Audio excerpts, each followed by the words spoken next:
doctor Aarón Aleman. Él es abogado especialista en Derecho Penal y Procesal Penal, un joven y reconocido penalista. Qué gusto saludarlo, doctor Aarón Aleman. Buen día, muy amable como siempre.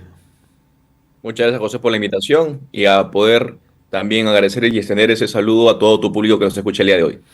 En primer lugar, me gustaría conocer una opinión como abogado especializado en Derecho Penal sobre la decisión del Poder Judicial de suspender a Patricia Benavides como por 24 meses en su condición de fiscal suprema y fiscal de la Nación. Perfecto. En realidad, como vemos en la resolución que ha podido ser expedida de público conocimiento el día de ayer, han sido 5 hechos los que se han evaluado para efectos de analizar si es que tenemos un análisis respecto a la sospecha suficiente que amerita justamente esta medida según los cánones que ya ha establecido precedentemente la Corte Suprema. Y en ese sentido, estos 5 hechos dan cuenta de que lamentablemente en su oportunidad cuando ejercía el cargo de la fiscal de la Nación, justamente la persona investigada, sí habría llevado a cabo actos de tanto contacto con personas irregulares dentro de la tramitación de una carpeta fiscal, pero a su vez también habría llevado a cabo algún tipo de influencia para efectos de poder encubrir personalmente a algunos ciertos investigados e inclusive dar ciertas ventajas, ciertos beneficios indebidos a otras personas también procesadas. Con lo cual, ese primer estándar, ese primer grado de análisis se cumple en total compaginación con respecto justamente a esos precedentes. Ahora, lo que también se analiza es si es que podría a la fecha, en virtud a estos hechos, ser suficiente de que pueda obstruir, que pueda obstaculizar, de que podría generar algún tipo de riesgo a la investigación. Y por supuesto, tanto es así que inclusive durante toda esta lamentable semana hemos podido ver la decadencia de la Fiscalía, en este caso como órgano, como institución particular encargada de la investigación, de tal forma que podría haber una razonable y racional forma de poder proceder a esta persona para encubrir sus crímenes, pero también de otras personas. Con lo cual, desde mi punto de vista, cumple los 2 presupuestos que se tienen que analizar para efectos de declarar fundada. Y ahora, le han indicado a la fiscal de la Nación que requiere justamente esta solicitud de requerimiento para efectos de la suspensión temporal del cargo, no 36 meses como lo hizo de manera inicial, sino más bien 24 meses. Con lo cual, a la fecha ya tendríamos una estabilidad, una cierta consonancia en las labores que va a ejercer, en este caso, la fiscal de la Nación, en la actualidad, que es Delia, para efectos de que podamos llevar ahora sí una debida investigación, una debida encargatura del, lamentablemente, el cargo que se ha habido expuesto a una crisis institucional en contra del Ministerio Público como tal. Ahora, tomando en cuenta lo que usted nos explica, doctor, la defensa de la doctora Patricia Benavides acaba de señalar esta mañana que está presentando una apelación ante la instancia superior. Si se han reunido los elementos suficientes, ¿cuál cree que pueda ser el procedimiento o la decisión que tome la instancia superior? Muchas gracias por la oportunidad. A ver, vamos a explicar acá muy rápidamente.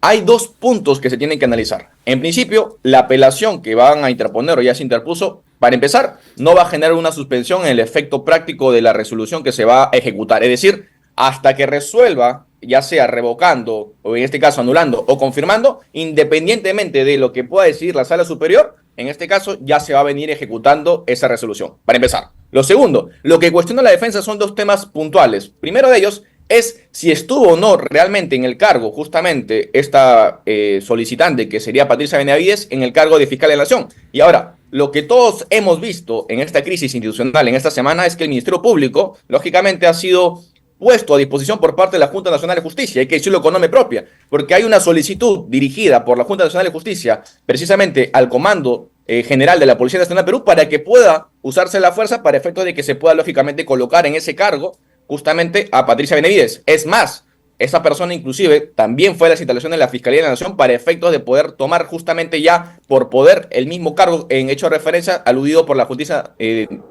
por parte de la Junta Nacional de Justicia. Con lo cual, es contradictoria la tesis que parte de la defensa, porque por un lado dicen, sí soy la persona responsable, sí soy la persona que tiene el cargo, y es más, tanto es así que lo reclamo y exijo que voy a las instalaciones de la Fiscalía de la Nación, y por otra parte dicen, nunca tuve el cargo. Es contradictorio. En ese sentido, de mi punto de vista, como lo ha hecho bien referencia justamente esta resolución que da suspensión 24 meses, indica que en la práctica, a partir de esta resolución, sí tuvo en su oportunidad esta posibilidad la persona de Patricia Benavides de ocupar ese cargo de fiscal de la Nación y por consiguiente, al acreditarse ello y al verse restituido su cargo de fiscal, en este caso suprema, podría haber un riesgo, dado los 5 hechos, objeto de investigaciones que comprenden también lamentablemente algunos malos abogados, para efectos de que se pueda dar algún tipo de favorecimiento, algún tipo de ventaja, algún tipo de irregularidad en la investigación y por lo cual sustenta que se pueda llevar a cabo adelante esta suspensión. Y lo segundo, sí.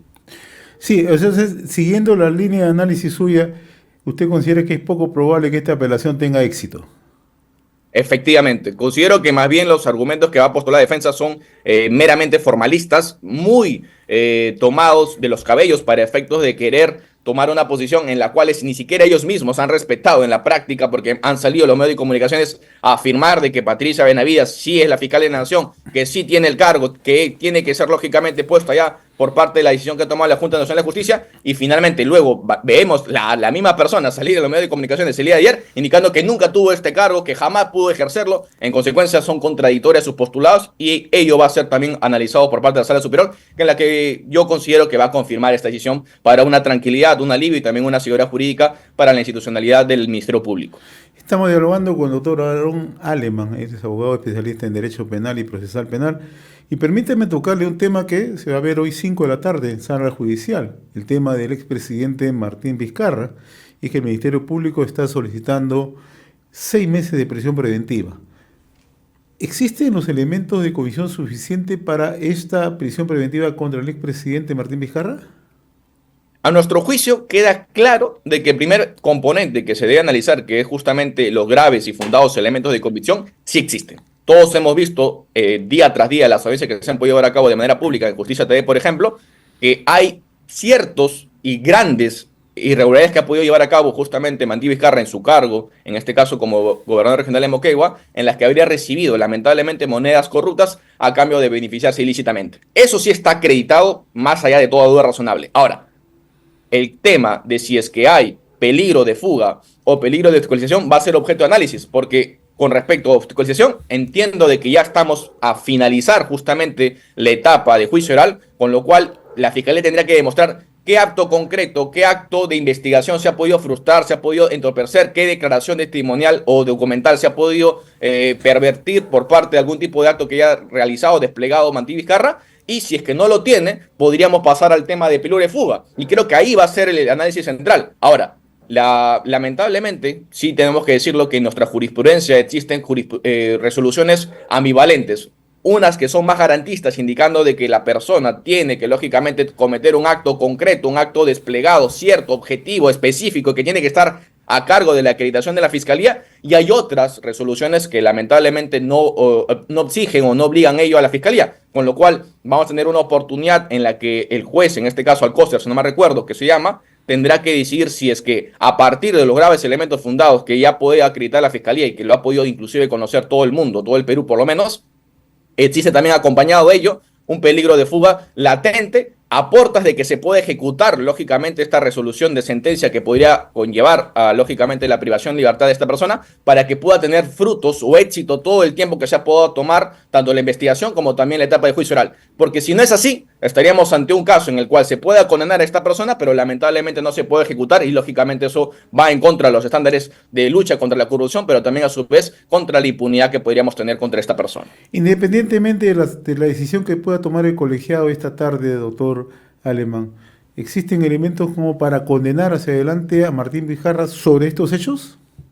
De mi punto de vista, sí. De mi punto de vista, este caso tendría que acabar o conllevar con una condena en contra de Martín Vizcarra. Sin embargo, acá vamos a analizar, y es la discrepancia entre una medida cautelar de índole personal, como es la prisión preventiva, con una condena que justamente exige la certeza del hecho objeto de imputación. En la medida cautelar, en este caso de la prisión preventiva, lo que exijo es, más allá de los graves y fundados elementos de convicción, lo más importante es el riesgo procesal y tiene que estar contemplado, ya sea en un riesgo de fuga o en un riesgo de obstaculización. Entiendo de que la Fiscalía no va a ir por el riesgo de obstaculización porque ya está acabando la etapa de juicio oral, pero sí podría ir por el tema de riesgo de fuga y tendría que acreditar si justamente Martín Vizcarra ha podido de manera objetiva, de manera cierta, de manera previsible y anticipadamente correr un riesgo de que pueda rehuirse a la justicia penal peruana, dejando el país para efecto de no ejecutarse justamente esta resolución que eventualmente podría ser de condena. Ahora, mi pregunta siguiente va orientada a lo que argumenta permanentemente Martín Vizcarra. Martín Vizcarra argumenta en cuántos foros se presenta que es un perseguido político, que esto no responde sino a una persecución política en su contra. Y segundo, que no se ha cumplido con el debido proceso. Se lo pregunto, ¿es un perseguido político Martín Vizcarra? ¿No se ha cumplido con el debido proceso en este caso particular? De mi punto de vista, siempre los alegatos de defensa respecto a personas que han sido ministros, congresistas o eventualmente presidentes, siempre va a ser el mismo. Soy un perseguido político. Sin embargo, no dan cuenta, bajo los estándares internacionales, justamente de la conceptualización de ello. Y segundo, el hecho de que tú seas político, que hayas sido un alto cargo justamente en la administración pública, no enerva que tú tengas también responsabilidades y es más, que te puedas hacer cargo de los actos de corrupción que podrías haber cometido en el cargo que habrías ejercido. En este caso, como gobernador general de Moquegua. Con lo cual, si hemos visto todos que hay testigos innumerables, hay también elementos documentales, pero a su vez también hay pericias que dan cuenta de que la persona estaría inmersa en un delito de corrupción, eso se puede y tiene que sancionarse. No es una persecución política respecto a una investigación que ha llevado a cabo y que todos lo hemos visto justamente como parte de esta audiencia pública para el control correspondiente, que haya algún tipo de irregularidad, algún tipo de violación al proceso debido o algún tipo de tutela jurisdiccional efectiva que no se haya podido llevar a cabo. Considero que más bien es un alegato de defensa forzado para efectos obviamente de fines también políticos, dicho sea de paso, ¿no? Para que pueda él postular y no tenga ningún tipo de ajenidad, no tenga ningún tipo de contravenciones respecto a las personas que podrían tener algún tipo de simpatía o cercanía a él. Pero lamentablemente este hecho sí se ha podido, al menos desde lo naturales, de lo razonable, que hemos podido acompañarlo certeramente en estas audiencias de juicio oral, que estaría implicado, que tendría cierta responsabilidad penal con ello y obviamente tendría que hacerse cargo también de estas consecuencias. Otra argumentación de Martín Vizcarra es que quienes han brindado declaraciones en su contra en el proceso han sido obligados con el propósito o por lo menos de ser beneficiados con la libertad. Pero esto de una otra manera guarda una contradicción porque son lo que se denomina en el proceso, ellos están como están prestando, ahorita se me fue el término concreto, que prestan son colaboradores eficaces, ese es el término, son colaboradores eficaces. Entonces, ¿se puede manejar esto que dice Martín Vizcarra? No, eres colaborador eficaz, pero lo has hecho porque te están presionando para que quedes libre. ¿Esto es así? ¿O un colaborador eficaz tiene que cumplir las normas que se exigen en el marco legal? En realidad, un colaborador eficaz, y todos lo sabemos, por eso me llama la atención ese tipo de alegaciones también, tiene ciertos protocolos, ciertos lineamientos, ciertos reglamentos y ciertas normativas que tiene que lógicamente cumplir para efecto de ser ya un colaborador eficaz.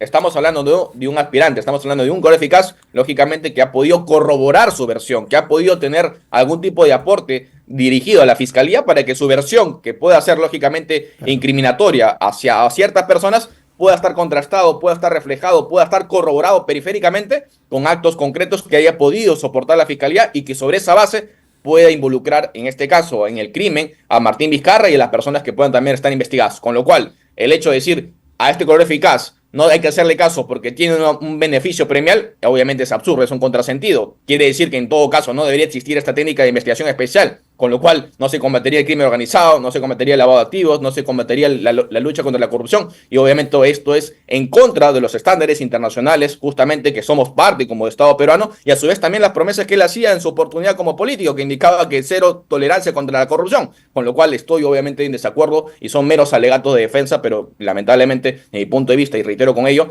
todos los elementos dan cuenta de que esta persona sí habría estado incurso en este delito y con lo cual tendría que también hacerse cargo de las consecuencias correspondientes. Doctor Aaron Aleman, yo le agradezco la amabilidad que ha tenido con RCR, Red de Comunicación Regional. Siempre es un gusto dialogar con usted. Muy amable. Buen día. A usted, buenos días y hasta luego. Bendiciones. Bye, bye. Gracias. Conversábamos con el doctor Aaron Aleman, él es abogado especialista en Derecho Penal y Procesal Penal.